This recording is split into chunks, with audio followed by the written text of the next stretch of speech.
사드 배치에 따른 중국의 무역 보복 조치와 미국 트럼프 정부의 보호 무역으로 위기에 처한 대한민국 경제. 기업과 정부 기관은 하나의 팀이어야 된다는 부분인 것 같습니다. 역시 제조업은 한도에 되는 게 아닙니다, 이게. 좋은 품질과 훌륭한 서비스를 가지고 끊임없이 소비자를 만나는 것. 세계 최고의 전문성을 가진 회사를 만들겠다는 전략이 꼭 필요하고요. 위기를 기회 삼아 한국의 히든 챔피언을 글로벌 히든 챔피언으로 성장시킬 수 있는 전략은 무엇일까요?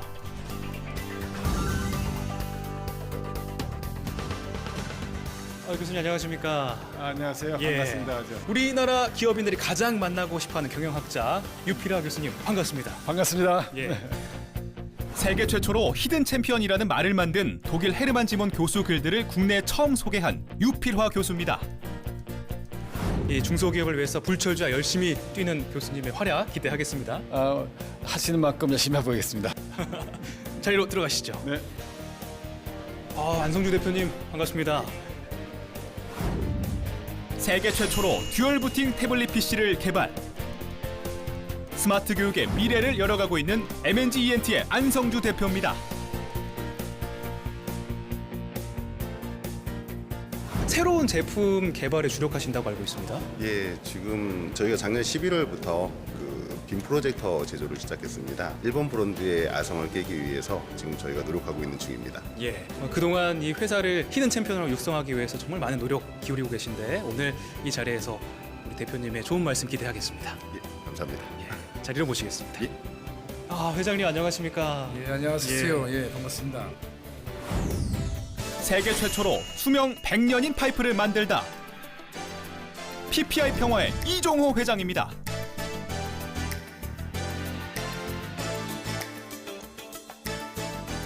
방송 나간 후에 회사 차원에서 아주 깜짝 놀랄 일이 있었다고요? 미국 수돗물 1위 기업인 아메리칸 워터하고 물건 공급 계약을 맺었고 회사 예. 정말 사이트가 이게 다운될 정도로 그래서 일시적으로 다시 복구하는 그런 일이 벌어졌었습니다. 사이트가 마비가 예, 됐다고요? 예, 예, 저희 그렇습니다. 방송으로 인해서요? 예, 예. 야, 미국 내 공장까지 지금 추진하고 계신다고 하니까 그렇습니다. 아마 오늘 주제에 딱 맞는 기업이 아닐까 생각이 듭니다. 예, 하여튼 기대에 부응토록 열심히 노력하겠습니다. 고맙습니다. 예. 자리로 모시겠습니다. 예. 김준홍 대표님 안녕하십니까? 네, 안녕하십니까. 디스플레이 그라인딩 장비로 세계를 제패한 미래 컴퍼니의 김준홍 대표입니다.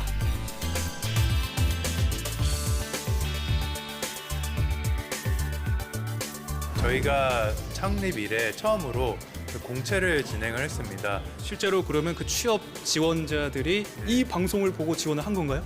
면접 볼 때 많이들 말씀을 해주시더라고요. 예. 그래서 저희 그 면접 보는 그 팀장들도 되게 좋아했고 저도 당연히 되게 좋았던 것 같습니다. 네. 회사 경쟁력을 알리는 계기도 됐지만 네. 또 멋진 인재를 모실 수 있는 네. 그런 기회까지 저희 프로그램이 마련했다니 굉장히 진행자로서 뿌듯합니다. 너무 감사할 따름입니다. 예. 네. 오늘도 저를 뿌듯하게 해주실 거죠? 네, 열심히 노력해 보겠습니다. 기대하겠습니다. 감사합니다. 자리를 모시겠습니다. 네. 이원배 회장님, 얼마만이에요 이게. 반갑습니다. 네, 반갑습니다. 잘 지내셨죠? 네, 핫프레스 포밍 기술로 강하고 가벼운 자동차 차체 부품과 금형을 생산하는 오토젠 이연배 회장입니다.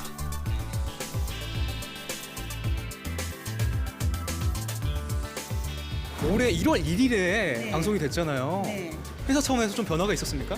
직원들이나 가족들이 굉장히 자긍심이 생겼고 또 더 열심히 노력하는 계기가 되지 않았나 생각됩니다. 예, 직원들의 복지를 위해서 힘쓰신 우리 회장님 네. 잘 부탁드리겠습니다. 네, 열심히 하겠습니다. 여전히 우아하십니다. 아유, 고맙습니다. 들어가시죠. 네. 윤영건 대표님 얼마만입니까? 반갑습니다. 반갑습니다. 세계 최대 길이 75m의 콘크리트 펌프카를 생산하는 KCP 중공업 윤영곤 대표입니다.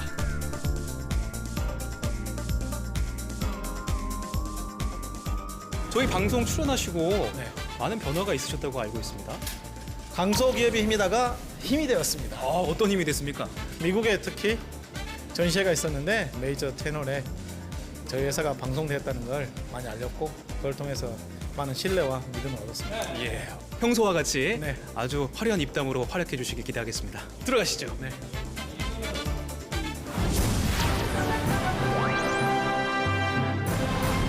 반갑습니다. 강소기업의 힘이다의 김민호입니다. 우리나라 기업이요, 총 341만여 개인데 이 중에 중소기업이 차지하는 비율이 어느 정도인지 알고 계십니까? 바로 99%입니다. 자, 우리나라 전체 근로자 수의 88%가 이 중소기업에 근무를 하고 있고요. 자, 이것만 봐도 우리나라 이 대한민국의 성장해 나가기 위해서 이 중소기업을 강소기업, 즉 히든 챔피언으로 만드는 전략이 얼마나 중요한지를 알 수가 있습니다. 자, 세계적으로 불확실성이 커지는 이런 시점입니다. 미국의 보호무역주의가 태동하고 있고요. 또 중국의 사드 보복 조치로 우리나라 많은 기업들이 참 어려움을 겪고 있는데, 자, 과연 우리 이 중소기업들 히든 챔피언으로 어떻게 하면 성장해 나갈 수 있을지 한번 모색해보는 시간 가져보겠습니다. 그동안 저희 프로그램에 출연했던 대표님들 중에 5분을 이 자리에 모셨고요. 자, 우리나라 기업인들이 가장 만나고 싶은 경영학자입니다. 독일 헤르만 지몬 교수 글들을 국내에 소개하고 또 직접 인터뷰까지 하신 분인데요. 성균관대학교 교수님이죠. 유피라 교수님을 소개해드립니다. 반갑습니다. 반갑습니다. 반갑습니다. 네, 오늘 이 히든 챔피언 전략에 대해서 아주 소중한 말씀 부탁드리겠습니다. 자, 그럼 본격적으로 영상 하나 보시고 계속해서 이야기 나눠보겠습니다. 독일의 글로벌 히든 챔피언은 어떻게 성장했을까요? 전 세계 히든 챔피언 2,734개 중 절반에 가까운 1,307개 히든 챔피언이 독일에 몰려 있습니다. 그 이유는 무엇일까요? I think there are two main reasons for the success of German companies. One is rooted very much in their history because they have been developing since the Middle Ages, first the crafts and later the engineering capabilities. So they have a very broad basis to focus this on. German companies, the small ones, focus on at least 16 export markets. So this gives them a lot of international exposure, and over time they also build success then globally. 독일의 히든 챔피언 성장 전략은 먼저 고객과 가깝다는 것입니다. 고객과 자주 만나 고객의 필요를 잘 아는 직원의 비율이 대기업보다 5배나 높습니다. 독일 히든 챔피언의 성공 요인 두 번째. 독일은 국내 총 생산에서 제조업이 차지하는 비중이 자그마치 25%에 육박하는데요. 수많은 제조업들이 수많은 일자리를 창출할 뿐만 아니라 독일 수출의 원동력이 돼주고 있습니다. 세 번째, 독일에는 신기술 개발을 도와주는 다양한 연구기관이 존재합니다. 독일 프라운호퍼 협회 약 2만 명의 연구원들은 기업의 신기술 개발을 위해 기업과 긴밀하게 협조하고 있습니다. Germany has a huge landscape of research institutes doing fundamental research or applied research. Especially Fraunhofer is very active in applied research with 69 institutes in Germany, and they work closely with the companies doing contract research. So 70% of what they are doing is really focused on companies' requests and demands to develop something together. 잃어버린 20년이라 불리는 장기 침체의 늪을 딛고 다시 살아나고 있는 일본 경제. 그 시작은 현장에서 고객의 목소리에 귀를 기울이는 것이었습니다. 현장의 목소리를 담은 매뉴얼로 품질의 혁신을 이끈 기업도 있는데요. 일본 강소기업의 경우에는 자기가 관점을 가진 틈새 시장에서 철저하게 기술력으로 연마를 하고, 소재 기업의 경우에도 시대의 변화에 따라서 헬스케어가 필요하다 하면은 섬유 기업이 있지만은 헬스케어로 적용한다든지, 아니면은 IT 산업에 소재를 제공하는 그러한 전환을 했다고 할 수가 있습니다. 그래서 철저한 기술력과 그것을 시대의 변화에 맞춰서 글로벌하게 전개하고 또 업종 자체도 변화시키는 그러한 능력이 강소기업의 관점이라고 할 수가 있습니다. 그렇다면 한국의 히든 챔피언이 글로벌 히든 챔피언으로 성장해 나가려면 어떤 전략을 펼쳐야 할까요? 오늘 그 해답을 찾아봅니다.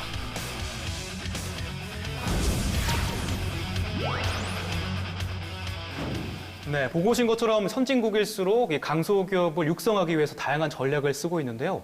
교수님은 이제 독일에서 경영학 연구도 하셨고, 독일이 워낙 또 이 히든 챔피언으로 유명하지 않습니까? 네. 많은 것들이 있겠지만 좀 우리나라가 참고할 만한 전략이 있다면 뭐가 있을까요? 그 회사들이 세계적으로 인정받는 것의 가장 큰 원인이 기술 경쟁이 있는 것이거든요. 예. 아주 철저하게 전문화해서 그 회사 제품이 없으면은 돌아가지 않을 만큼 그 회사 제품을 찾는 고객들이 있는 것이죠. 그래서 철저하게 정말 이 세계 최고의 전문성을 가진 회사를 만들겠다는 그런 전략이 꼭 필요하고요. 전체적으로 직원이 직접 나가서 고객들을 만나고 그들의 애로사항을 듣고 그들하고 직접 아이디어를 교환하고 하는 그런 100% 지분을 가진 자회사를 더 많이 설립해야 된다고 생각합니다. 히든 챔피언이란 말을 처음 만든 헤르만 지모는 기업이 성공하기 위해선 무엇보다 최고 경영자가 원대한 꿈을 갖고 집중하는 것이 중요하다고 이야기했습니다. 저희도 그 독일과 거래한 회사 중에 보니까 가끔씩 그 저희를 직접 찾아오는 뭐 CEO나 아니면 디렉터가 직접 찾아오는 경우가 종종 있었어요. 의외로 한국 기업들은 그렇게 하지 않고 저도 사실 약간 부끄럽거든요. 소비자를 직접 찾아가기는. 근데 독일의 기업 중에 그런 기업들이 한 서너 개가 있었습니다. 저희한테 거래한 회사도. 아까 VCR에서 고객과 가깝다 그랬는데요. 아주 중요한 말씀인데요. 대기를 보게 되면은 정기적으로 고객과 만나는 임직원의 비율이 5%, 10%입니다. 히든 챔피언들은 그것이 딱 5배거든요. 이 정기적으로 고객과 만나는 임직원의 비율이 25%에서 50% 사이예요. 그러니까 기업 전체적으로 고객들이 무엇을 원하는 것에 대한 굉장히 이해가 굉장히 깊습니다. 자세하게 깊은 수까지 이해하거든요. 그러다 보니까 이 혁신이라는 것이 뭡니까? 고객들이 원하는 것을 해주는 것이 아닙니까? 고객들이 무엇을 원하는 것을 직접 만들어서 훨씬 깊게 하기 때문에 훨씬 고객들이 원하는 혁신을 많이 할 수 있는 근거가 되고 있죠. 예. 자, 우리 대표님들도 이제 해외 많이들 나가시잖아요. 뭐 바이어를 만나러 나가고 또 회사 정책을 홍보하러 나가실 텐데 많은 것들을 아마 느끼시고 돌아오실 겁니다.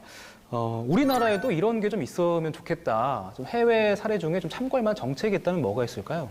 제가 작년 9월 달에 그 압출기하고 사출기를 만드는 독일 최대 기업을 방문해서 쭉 그 현장을 돌아보는데 견습생들이 이제 한 10여 명이 근무를 하고 있더라고요. 이렇게 보니까 나이를 물어보니까 보통 16세 정도 되고 제일 어린 친구가 13세짜리도 있었습니다. 뭐 초등학교 6학년이네요. 예. 그러니까 그리고 어려서부터 정말 장인이 되려고 제조업에 들어와서 그 일을 하는 걸 봤는데 그리고 그렇게 그 현장을 쭉 돌아보는데 큰 사출기에서 제품을 이게 취출하는 사람이 하나 있었어요. 근데 그 안내하던 임원이 한참 친하게 이야기를 하더라고요. 그러더니 마지막에 자기 아들이라고 소개를 하는 걸 봤습니다. 예. 아들이 원해서 간 거냐 아니면 당신이 보낸 거냐 그러더니 당연히 자기도 얘기를 했지만 당연히 아들도 원해서 간 거다. 이런 것이 결국은 장인들의 정신의 기반이 되는 거고 그런 사람들이 오랜 그 숙련을 거쳐서 지금 말씀하신 누구도 모방할 수 없는 제품들이 만들어지는 겁니다. 그런 사람들에 의해서. 국가 정책뿐만이 아니라 어렸을 때부터 이렇게 깨어있는 정신으로 그렇습니다. 살아가니까 아마 이게 다 영향을 미치는 게 아닌가 싶습니다. 우리나라 같은 경우에 뭐 초등학교 6학년이면 기업에서 일할 생각은 전혀 안 하지 않습니까? 이런 것부터 좀 하나씩 우리 부모님 세대부터 좀 생각을 좀 깨어있게 만드는 것도 중요할 것 같고요. 또 독일은 제가 생각해서는 교육제도 그게 중요하지 않아. 어릴 때부터 이미 교육 받을 때부터 또 사회적인 분위기나 이런 게 모두가 꼭 대학을 가고 대학원을 가고 뭐 박사를 따야 되는 게 아니라 적어도 내가 내 적성에 맞게 하는 걸 자랑스럽게 생각하잖아요. 그러니까 이미 고등학교까지 교육하면 뭐 선생님이 정해주면 너는 그냥 어디 산업체에 가고 너는 학교 가고 이게 정해지는데 우리는 그냥 최고의 학교를 나와야 된다는 이런 거 그러니까 사회 인식 변화나 이런 것도 굉장히 중요하다고 생각해요. 우리나라 대학 진학이 우리나라는 80% 조금 줄고 있고요. 독일은 아주 많이 들어가고 40%거든요.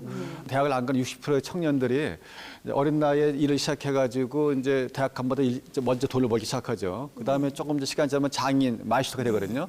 그럼 또 봉급이 확 올라가요. 그러니까 평생 동안 그들이 대학을 안 가고 한 사람들이 버는 소득이 대학을 나온 사람들에 비해서 이게 못하지 않거든요. 그러니까 이 숙련공이 돼서 일생을 살아가는 그런 그 인생이 그렇게 나쁜 모델이 좋은 모델이라는 그런 인식이 있습니다. 그러니까. 많은 강소비를 가지고 있는 독일의 경우는 첫 번째 교육에 대한 부분뿐만 아니라 아까 말씀하셨던 사회적인 그 어떤 사회적인 형태, 사람들이 그 사회적으로 인식하는 그 형태들 이런 것들이 좀 틀리다는 생각이 들어요. 우리나라와. 저희가 이제 기업을 하다 보면 항상 연공 소요를 따져야 되고 먼저 들어온 사람을 먼저 대우해 줘야 되고 능력 있는 사람보다 어떤 인맥 관계를 먼저 우선시하고 그래서 새로 들어오는 직원이 자기의 열정을 표출할 수 없는 문화가 있어요. 한국 사회에는. 그 장인으로 길러내려면 많은 돈이 필요하겠죠. 물론 기업에는. 그보다 먼저는 그들이 성장할 수 있다는 열정을 심어야 되는데 그 열정이 회사에 심어지지 않는 것 같아요. 난 그게 가장 큰 문제라고 생각하고 있습니다. 예. 우리 김정욱 대표님께 여쭤보고 싶습니다. 해외 나가셨을 때, 네. 좀 이런 거는 우리나라에 들여왔으면 좋겠다 하는 정책이 있다면 뭐가 있을까요? 제가 몇 년 전에 칠레 방문했던 적이 있었는데 예. 그때 이제 기회가 되어서 이제 그 스타트업 인큐베이터라고 이제 부를 수 있을 것 같아요. 이제 칠레 정부에서 여러 가지 이제 네트워크라든가 뭐 법적인 지원이라든가 하다못해 건물 통째로 이제 그걸 이제 장소를 제공해 주더라고요. 거기서 이제 그런 본인들의 아이디어를 가져와서 아이디어만 가져와서 열심히 하면 그것이 당연히 이제 매출로 이어지고 소기업이 중소기업으로 이어지고 중소기업이 체계적으로 이제 또 더 크게 되는 그런 체계적인 지원이 다른 곳도 아니고 저 멀리 남미에 있었다는 게 되게 신기했고요. 창업도 장려하고 중소기업에 들어가는 걸 장려하는 그런 사회적인 분위기가 만들어주는 것이 되게 좋았다고 생각하고 있습니다. 예, 예. 저는 지금 이제 우리 김 대표님께서 말씀하셨던 부분에 좀 이어서 말씀을 드리자면 해외 같은 경우는 이제 중소기업을 지원하기 위해서 하나의 국가 기관 내에 그 중소기업을 담당하는 직원을 멘토 형태로 두어서 지속적으로 그 기업이 성장하는 데 있어서 어떤 서포트를 해준다든가 멘토의 역할을 해주는 기업이 그 나라가 있다라는 거를 제가 들었던 적이 있습니다. 그러니까 우리도 중소기업청이라든가 관련 기관에서 처음 스타트업부터 중견기업, 중소기업, 중견기업으로 성장할 수 있도록 그 전담 이 멘토 형태의 그런 제도를 좀 만들어서 지원을 해주신다면 중소기업이라든가 뭐 중견기업으로 성장하는 데 있어서 큰 도움이 되지 않을까라는 생각이 듭니다. 그 스타트업을 장려하는 분위기는 그래도 예전보다 많이 나아졌는데 맞습니다. 끝까지 이거를 중소기업, 중견기업까지 계속 지속적으로 지원이 안 된다는 점이 참 아쉬운 것 같아요, 저도. 예. 혹시 뭐 개인적으로 이렇게 기업을 경영하시면서 정부 정책뿐만이 아니라 좀 이런 것들은 개선됐으면 좋겠다. 뭐 우리나라 전반적인 산업 상황 관련해서도 좋고요. 자유롭게 얘기하시면은 다 받아들이겠습니다.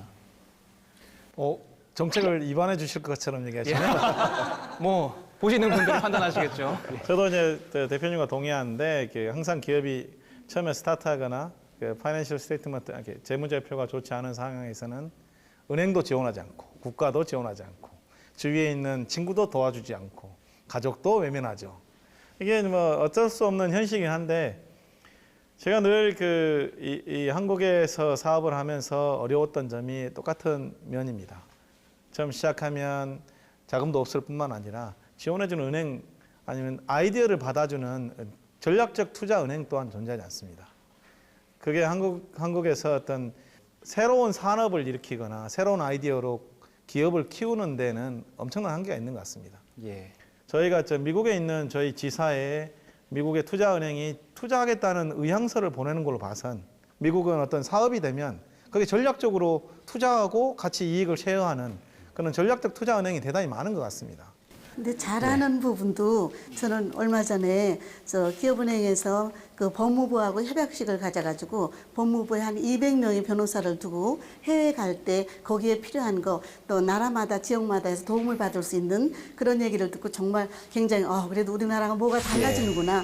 정부에서 이런 것도 신경을 쓰는구나 하고 거기에서 굉장히 제가 감사함을 느꼈어요. 그런 게 있어야 미래 그런 제도가 있습니까? 네, 제도가 있어요. 그래서 그럼 국가에서 이렇게 미국이나 아니면 다른 나라에 그러니까 법인을 세우거나 필요. 지사를 세우면 그런 서비스를 해주는 구조가 있나요? 있어요. 이게 그래서 홍보가 잘 안 됐나 보죠? 안 돼. 지금 예. 얼마 전에 제가 기업은행 모임에 제가 행장님한테 발의를 했었어요. 우리가 조그만 기업이 해외를 가자면 너무 어려운 게 많고 정말 알고 싶은 것도 많고 뭐도 많은데 실제로 거기에 도움되는 걸 뭘 하면 좋겠다고 그랬는데 그 다음에 오셔서 발표하시기를 법무부하고 협약식을 해서 된다고 제가 이렇게 팜플렛을 보고 야 정말 그래도 이제 진짜 미래가 보이는구나 저는 예. 그렇게 생각을 했어요. 예.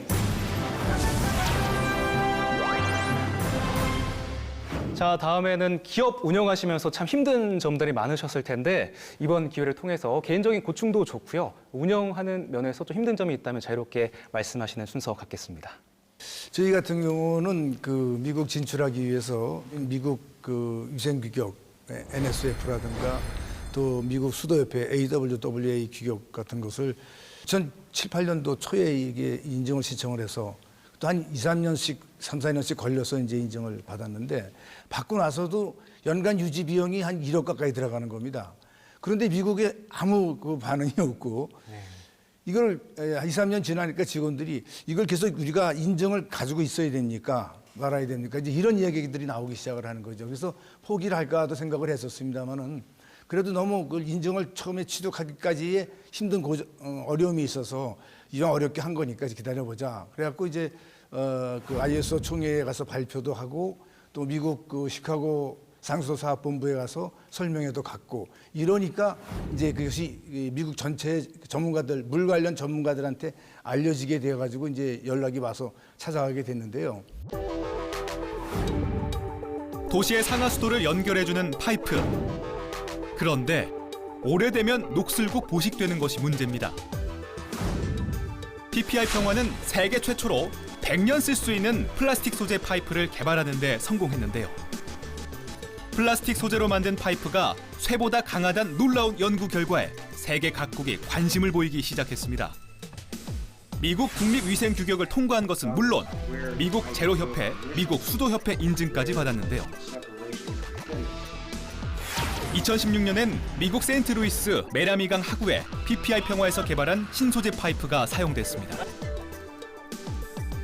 We think enough of it that we're making financial arrangements and hoping that this product will succeed. So that's the way we feel about it at this point. 이런 성공 뒤에는 이종호 회장의 포기할 줄 모르는 집념과 끈기가 있었습니다. 역시 제조업은 한두 해 되는 게 아닙니다, 이게.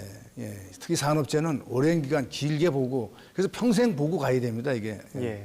그래야 그 오랜 세월을 거쳐서 만든 제품에 대한 진가를 인정받게 되는 것이지 예, 하루아침에 이루어지지는 않는다고 보여집니다. 예, 힘든 순간도 꾹 참고 기다려야 예. 또 아주 찬란한 미래가 오지 않나 생각이 듭니다.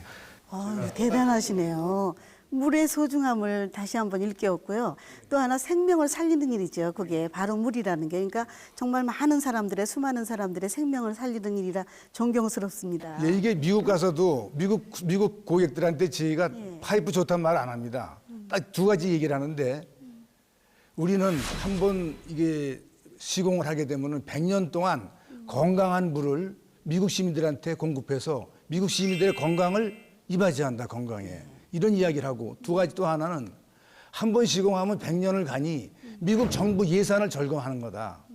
두 가지만 얘기하게 되면은 파이프 좋다는 얘기 안 해도 됩니다. 이제 PPI 평화의 파이프는 미국뿐만 아니라 전 세계 50여 개국으로 수출되고 있는데요. 세계 최고의 파이프를 만들어내겠다는 끊임없는 연구 개발이 있었기에 가능했던 일이었습니다. 독일 히든 챔피언 기업들의 성장 전략은 차별화된 기술력에 대한 집중과 세계화였습니다. 전략적으로 특화된 제품을 가지고 틈새 시장에 집중하다 보니까 한 나라에만 팔아서는 되지가 않습니다. 그러니까 전 세계에서 파는 전략이 필요하거든요. 그래서 집중화와 세계화 이 두 것이 이 히든 챔피언들의 성공의 가장 큰 두 개의 기둥입니다. 네, 제가 한 가지 저희 회사에서 가장 어려웠던 시기가 있었는데 저 아직도 이제 날짜까지 가는 2001년도 12월 31일 저녁 6시인데 그때 저희가 그때 많은 회사들이 힘들었지만 저희도 많이 힘들었거든요. IF 시절에. 그래서 저희가 그날 이제 1차 부도를 맞았습니다. 그래서 그때 사실 아버지께서 우는 모습을 처음이자 마지막으로 뵀던 것 같고요. 디스플레이 단면을 가공하는 엣지 글라인더 분야. 세계 시장 점유율 1위를 자랑하는 미래컴퍼니. 고 김종인 대표가 한 발 앞선 기술력으로 일궈낸 회사인데요. 대표가 갑자기 세상을 떠나면서 큰 어려움을 겪게 됩니다. 몸과 마음을 추스를 여유도 없었는데 너무 힘들더라고요. 제가 이렇게 힘드는데 우리 미래컴퍼니 구성원들 마음이 얼마나 아프고 힘들까. 그게 너무 제가 가슴이 아팠습니다. 다시 이 회사를 회복시켜서 정상궤도에 올려놔야 되겠다는 그 열망이 제일 컸던 것 같습니다. 어린 나이에 아버지의 뒤를 잇게 된 김준홍 대표. 앞이 안 보이는 상황이었지만 기술력만이 살 길이란 생각으로 연구개발에 박차를 가했는데요. 그래도 저희가 기술력이 있었기에 정말 뭐 다 하나씩 스토리는 가지고 계실 것 같아요. 예. 정말 열심히 노력해서 결국에는 이제 지금은 웃으면서 추억을 할 수 있는, 그리고 저희 그 대표이사실에 이제 아버지 살아계실 때 그 말씀을 이제 거기다 적은 게 있는데, 그게 바로 그때 어려웠던 순간을 아무리 지금 잘 되더라도 그때를 기억하자라는 의미에서 그때 말씀을 딱 저희 그냥 그 벽 전체에 다 그 어려웠던 시기를 딱 박아놓은 게 있습니다. 그게 어떤 글귀입니까? 아무리 어려울지라도 이제 정말 앞으로 이제 국권이 나가면 이제 초심을 지키고 그 본질을 지키면 성공할 것이다. 그런 의미로 보시면 될 것 같습니다. 예. 그 날짜까지, 시간까지 기억하신다는 의미는 정말 얼마나 충격으로 다가왔을까 감히 상상조차 안 됩니다. 그렇죠. 그 다음 날이면 바로 이제 길거리에 이제 나와낼 수 있는 예. 그런 시간이었으니까. 예. 그 말로만 듣던 부도라는 걸 내가 스스로 겪게 된다는 거는 얼마나 참 우울할까요. 예. 가장 힘든 순간에도 기술력만은 포기하지 않았기에 세계가 인정하는 히든 챔피언이 될 수 있었습니다. We look forward to maintaining and growing this relationship in the next few years, and to continue to be the leaders in this market. 지금은 미국의 뒤를 이어 세계에서 두 번째로 수술 로봇을 개발하기 위해 박차를 가하고 있는데요. 디스플레이 시장을 넘어 센서와 수술 로봇까지 끊임없이 도전하고 있는 미래컴퍼니입니다. 우리 이현배 회장님, 제가 알기로는 이제 그런 위기 속에서 특정한 누군가에게 편지를 썼다는 게 기억이 납니다. 네, 저희가 IMF 사태 때 굉장히 어려움을 겪었어요. 대우 부도 사태 때문에 본의 아니게 저희가 그냥 하루아침에 빚더미에 올라앉고 또 매출은 뭐 3분의 1로 줄고 이래서 굉장히 어려운 시기가 있었는데요. 지금 돌이켜보면 그때 정말 전력 투구를 했다고 생각이 들어요. 가전제품 부품을 만드는 회사로 출발한 오토젠. 지금은 강하면서도 가벼운 자동차 차체를 생산해 GM, 크라이슬러 등 세계 메이저 자동차 회사들의 파트너로 자리 잡은 강소기업입니다. 하지만 위기가 없었던 건 아닙니다. IMF와 대우자동차 부도 사태로 극심한 자금난을 겪게 되었는데요. 한치 앞이 보이지 않는 절망 속에서 이현배 회장은 아들에게 편지를 썼습니다. 하고 싶은 일과 꿈이 있겠지만 어려움에 처한 회사를 위해 힘을 보태달라는 간곡한 부탁의 글이었는데요. 이현배 회장의 아들인 조홍신 대표는 낡은 상가 건물 한켠에서 먹고 자는 힘겨운 나날들을 견디며 바닥부터 일을 배우기 시작했습니다. 근데 사실은 저한테는 초기에 겪은 3년 반이라는 시간이 너무나 혹독하고 힘든 시기였기 때문에 누구 탓을 하기보다는 우리가 어떻게 해야지 정말 지속 성장 가능할 수 있는 기업으로 할 수 있을까, 거기에 대해서 고민을 많이 했고요. 그 본격적인 시작은 제가 그래도 사장으로 취임했던 2010년이었던 것 같습니다. 남다른 기술력을 지니기 위해 끊임없이 노력한 끝에 오토젠은 신기술 고온프레스 성형 공법으로 강하면서도 가벼운 차체를 만드는 데 성공합니다. 이후 탄탄한 기술력을 바탕으로 전 세계로 뻗어나갈 수 있었는데요. 지금도 이현배 회장은 어려웠을 때를 생각하며 매일 정신무장을 하곤 합니다. 아침부터 정신무장을 하냐고 새벽 6시부터 나와서 7시면 국민체조, 지금도 그래서 저희 회사는 지금도 국민체조를 하고 있어요. 그게 진짜 가업이 아니라 이어지는 그게 그때 그 무장을 정말 잊을 수가 없어요. 그래서 그때 제 걸음 하나하나가 직원들에게 희망이 아닐까. 그래서 제가 한 땀 한 땀 걸음 뛸 때마다 직원들이 제 뒷모습을 보고 아, 회사가 희망이 있구나, 미래 이런 걸 느낄 것 같아서 저는 정말 지금 그래서 군인처럼 걸어요. 그때 습관이 돼서 척척척척 제가 정말 의도적으로 딱 회사 가면 아예 그냥 군대 걸음을 제가 걸었어요. 그래서 모든 직원들이 이제 똘똘 뭉쳐서 하나가 돼서 일을 한 기억이 정말 새롭게 생각이 납니다. 21세기 자동차 산업의 화두는 고강도와 경량화인데요.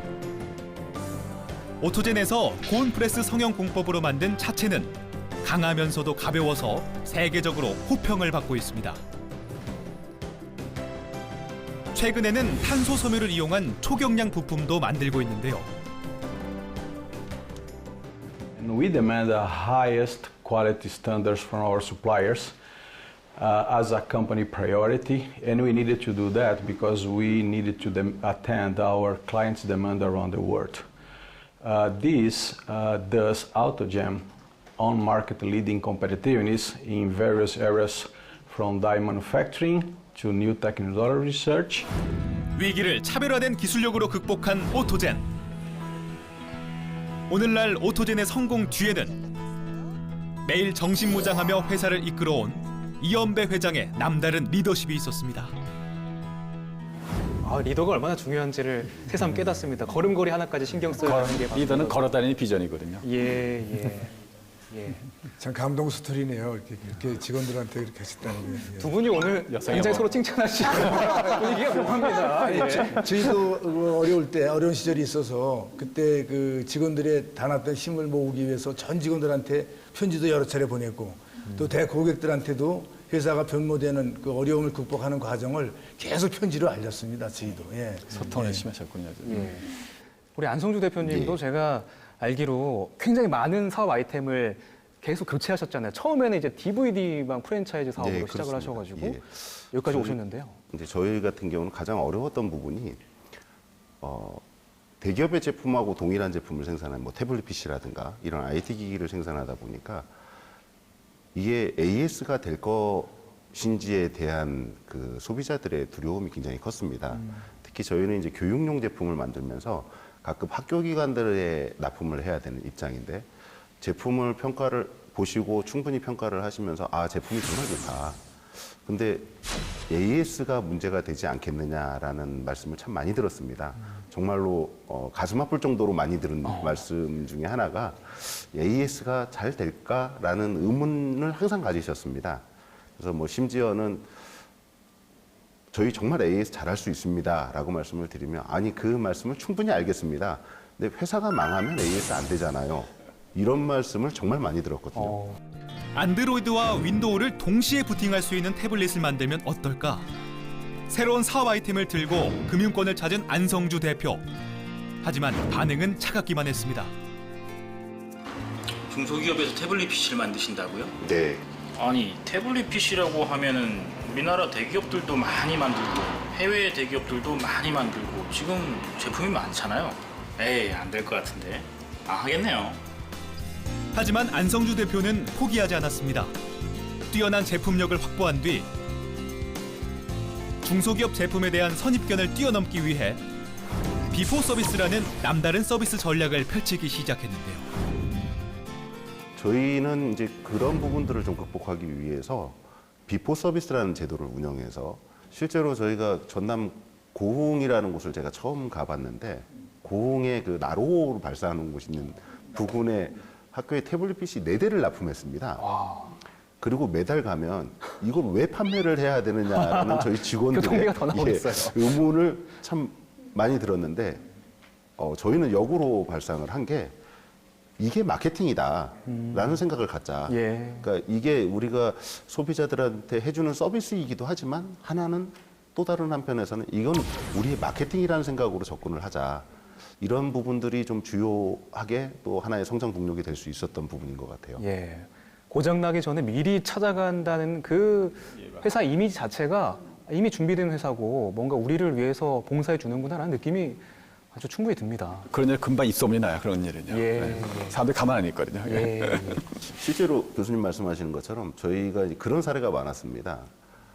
이 한국인들은 또 특징 중에 하나가 정이 있는 민족이지 않습니까? 그러다 보니까 자기 주변 지인분들한테 소개를 해주시는 게 굉장히 많았습니다. 입소문의 효과죠. 예, 그게 정말로 큰 효과를 보지 않았나 이런 생각이 좀 듭니다. 예. 남다른 비포 서비스는 고객을 감동시켰고 그 결과 300여 개 스마트 스쿨은 물론이고 대기업에 납품하는 성과까지 거뒀습니다. 당연히 뭐 대기업 제품이 AS라든가 성능이 좋을 것이다 라고 생각을 했었는데 투키 프로를 접해 보니까 중소기업 제품도 성능이 굉장히 좋구나. 삼성이나 LG에서도 그런 기능을 분명히 할 수 있겠지만 안 한 이유가 있을 거라고 생각하는데 그런 부분에 도전해서 했다는 것, 개척했다는 자체가 굉장히 높게 살 만한 것 같습니다.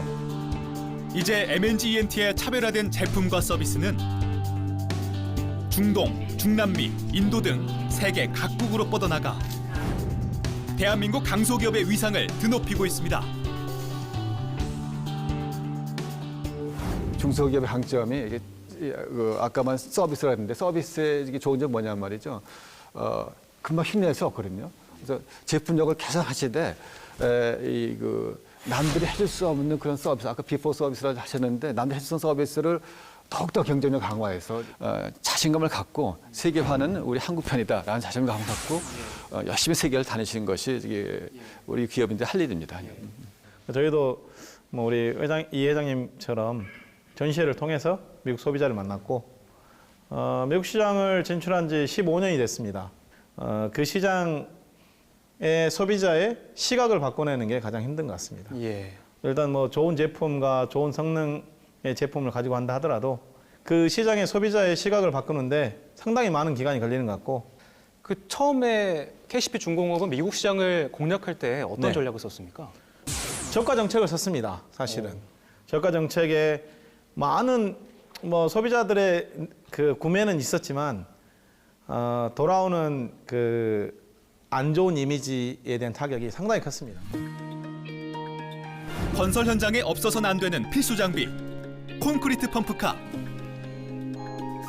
KCP 중공업은 세계 최대 길이 75m 콘크리트 펌프카로 세계 건설 현장에서 종횡무진 활약하고 있는데요. 하지만 그 시작부터 순조로웠던 것은 아닙니다. 그때는 뭐 또 사실 뭐 돈도 별로 없었어요. 자금적인 측면도 여력도 없었지만은 그런 부분이 가장 어려웠었습니다.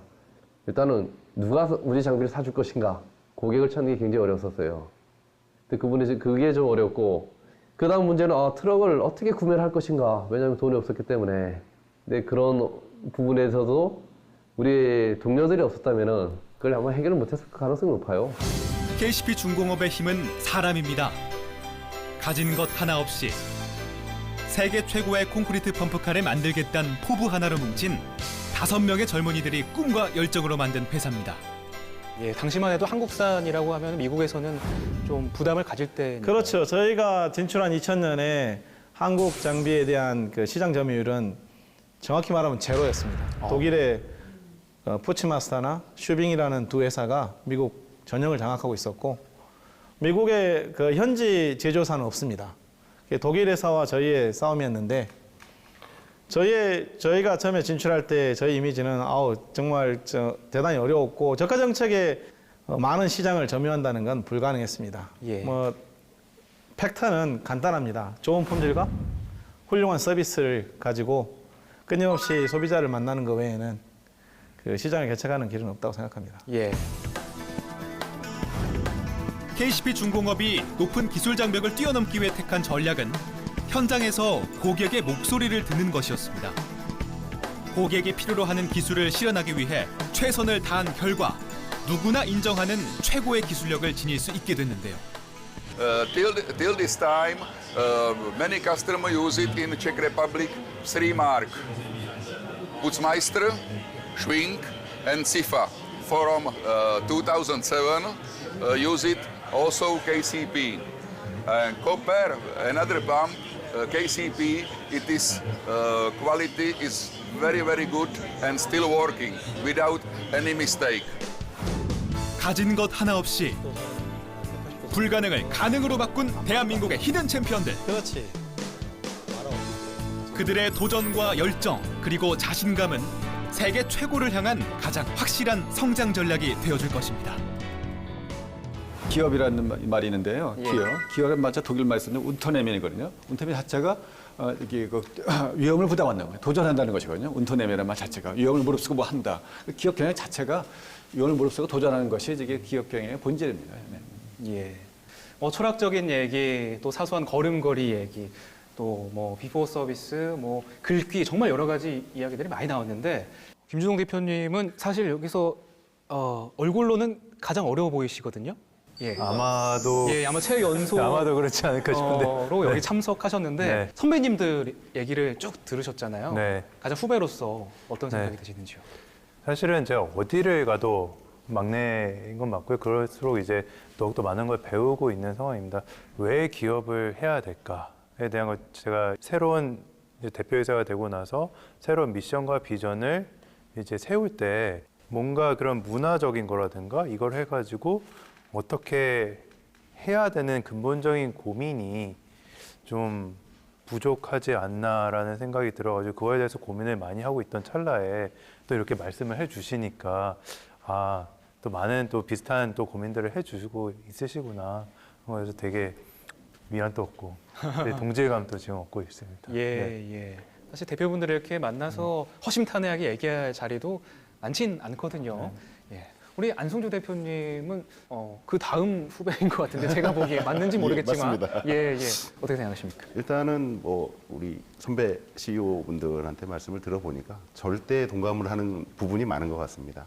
그리고 저희 직원뿐만 아니라 다른 기업, 중소기업들, 우리 강소기업에 있는 직원분들한테 꼭 말씀을 드리고 싶은 부분이 CEO는 노는 것 같지만 항상 고민하고 있고 항상 아파하고 있다는 걸 알아줬으면 좋겠습니다. 예. 여러 가지 이야기 많이 나눠봤는데요. 과연 한국형 히든 챔피언이 탄생하려면 어떤 전략을 펼쳐야 될지 영상 하나 보시고 계속해서 이야기 나눠보겠습니다. 2017년 위기에 처한 대한민국 경제. 한국 사드 배치에 대한 중국의 보복 무역 조치로 국내 기업들이 큰 타격을 받고 있는데요.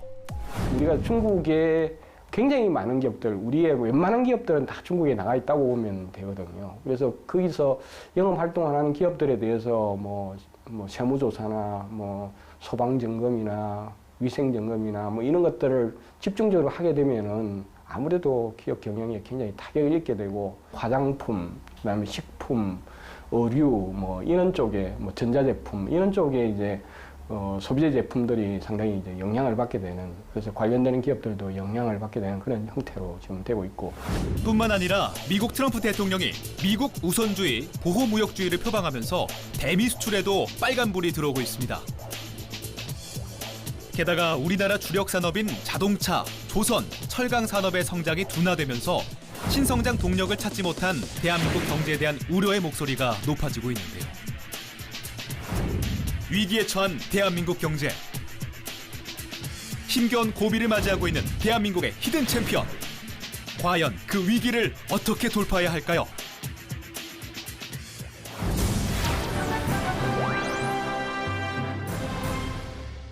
오늘 이 히든 챔피언 전략에 대해서 아주 소중한 말씀 부탁드리겠습니다. 저는 크게 세 가지 얘기를 하겠는데요. 우선 히든 챔피언들의 전략의 큰 축이 이제 하나는 전문화와 하나는 이제 세계화인데 기업 경영의 가장 핵심적인 기능은 두 개거든요. 혁신하고 마케팅이라고 이제 돌아가신 피터 드러커 교수님 얘기하셨는데, 혁신은 돈의 문제가 아니라 머리의 문제다. 그리고 리더십의 문제이고 프로세스 문제거든요. 혁신만이 우리를 끝까지 지켜주는 우리의 저기 힘이다라 하시고 혁신 전체 저기를 기업문의 한 근간을 삼길 바라시고요. 두 번째는 기업을 경영할 때 이게 가장 영향을 미치는 요소는 가격이거든요. 근데 어떻게 가격을 매기느냐? 가격을 보면은 영어의 프라이스인데요. 라틴어가 원어입니다. 라틴어는 프레티움이요. 프레티움은 PRETIUM인데 뜻이 두 가지다. 하나는 가격, 하나는 가치거든요. 로마 사람들은 이 가격과 가치를 동일시했어요. 우리가 이 가격을 매길 때 가장 큰 핵심은 우리 제품을 써서 고객들 얻는 가치가 뭐냐, 그것의 바탕을 두는 거예요. 우리말도 가격은 값이고 가치는 값어치거든요. 원이 같습니다. 그러니까 고객들한테 주는 값어치만큼 이게 값을 매긴다라는 생각을 철저히 하시고요. 그다음에 이제 사람인데요.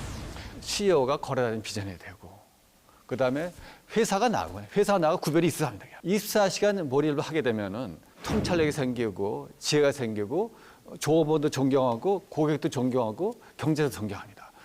그런 적의 그 CEO의 그 확고한 철학과 살아가는 모습이 그 자체 경쟁력이거든요. 그렇게 되면은 종업원들도 붙어 있고 좋은 종업원들도 옵니다. 그래서 조금 더 R&D에 좀 그 비중을 늘리시고 새로운 종업원들한테는 힘들더라도 회사의 비전을 보여주시고 사람과 혁신과 이 세 가지가 가장 핵심이니까 딴 건 다 쳐내고 이 세 가지 집중하게 되면은 다 잘 된다는 말씀을 드리고 싶습니다. 한 기업에 대한 조언이 아니라 여러분들 모두 참고할 수 있는 얘기니까 꼭 기업 운영하시는 데 참고하시기 바라겠고요. 강소기업이 힘이다. 오늘은 그동안 출연하신 5분의 대표님과 유필화 교수님 모시고 대한민국 히든 챔피언 성장 전략에 대해서 이야기를 나눠봤습니다. 오늘 이 자리에서 나온 얘기 모두 다 참고하시고 앞으로 대한민국 대표하는 히든 챔피언을 거듭나시기를 저희도 응원하겠습니다. 오늘 함께해 주신 여러분 대단히 감사하고요. 저희는 다음 주에 찾아뵙겠습니다. 고맙습니다. 감사합니다.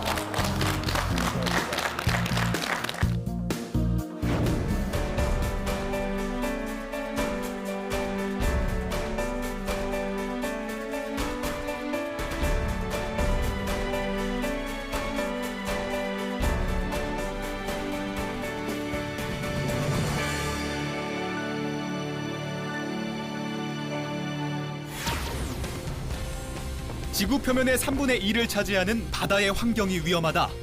대형 선박에서 쏟아내는 평형수가 주요 원인.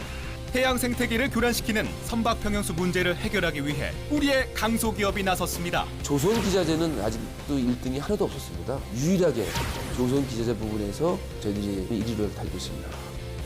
조선업 불황 속 더욱 빛나는 선박 평형수 처리 장치 세계 1위 기업. 環境に優しいという部分が非常に優れているのでとてもびっくりしました。 전 세계 깨끗한 바다를 위해서 조선업계의 새로운 희망의 빛이 될 테크로스의 이야기가 여러분을 찾아갑니다. 한 분 한 분한테 또 새로운 거를 많이 배웠습니다. 소통의 장이 되었다고 생각합니다. 가슴에다 열정을 품고 갑니다. 더 열심히 해야 되겠다라는 자극을 받는 시간이 되었던 것 같습니다. 강속이 무엇인가에 대해서 그동안 나누는 시간이 되어서 상당히 유익하다고 생각을 했고요. 정년, 꿈, 그게 힘이죠. 히든 챔피언은 그걸 통해서 이루어집니다. 강소기업이 힘이다. 강소기업이 힘이다. 강소기업이 힘이다. 화이팅! 화이팅!